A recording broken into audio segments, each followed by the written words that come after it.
Karunesh is a gym owner who wants to offer a full schedule of yoga and circuit training classes. Yoga classes are each 1.5 hours long, while circuit training classes are only an hour. And he wants at least 25 hours of classes, on the schedule each week.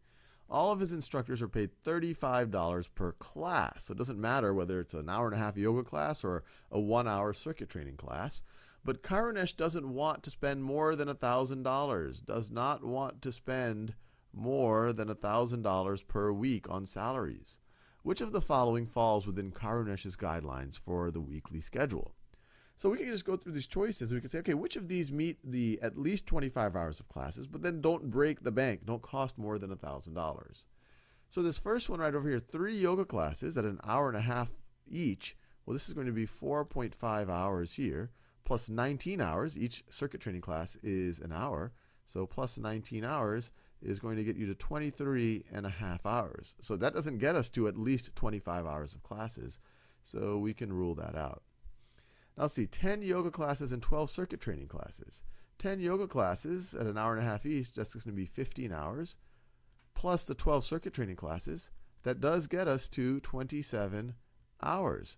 So it checks off the minimum number of hours that he wants to get. Now let's make sure it doesn't break the bank. So the classes are $35 per class regardless of whether it's an hour-and-a-half yoga class or it's a 1-hour circuit training class. So right over here, we're going to have a total of 10 plus 12.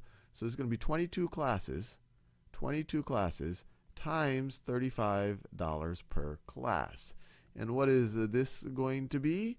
As I can already tell, it's going to be less than 1,000. And if you're under time pressure, you say, hey, this is less than 1,000. But if you want to verify that this right over here is less than 1,000, 2 times 35 is 70.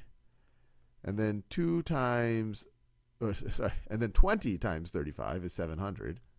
700. So that's going to be 770. I know I did this in a somewhat non-traditional way. I could have done it like this. 35 times 22. So 2 times 35 is 70. 20 times 35 is 700. You add them together, you get 770. But the important point is this is less than $1,000. So this is going to meet our constraints. We have enough hours, but we haven't broken the bank. Now in these two, it looks like we have plenty of hours here. In fact, just the yoga class is enough meet our 25 hours because 20 yoga classes is going to be 30 hours of classes, and 25 is going to be even more.